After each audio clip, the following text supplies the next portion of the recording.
একটু খেয়াল করে শুনেন। সদ্য গ্রাজুয়েশন শেষ করার ছেলে তার বাবাকে জিজ্ঞেস করলো, বাবা জীবনের মূল্য কি? আর বাবা জীবনের মূল্য বোঝানোর জন্য ছোট্ট একটা পাথর দিয়ে বলল, যাও কোনো এক দোকানে গিয়ে জিজ্ঞেস কর পাথরের মূল্য কি।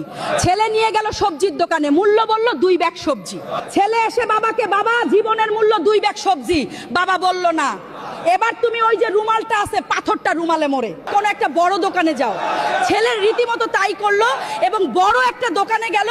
দোকানদার সেটাকে ভালোভাবে দেখে শুনে বলল, এই পাথরের বিনিময়ে তুমি সর্বোচ্চ 2 বস্তা চাউল পাবে।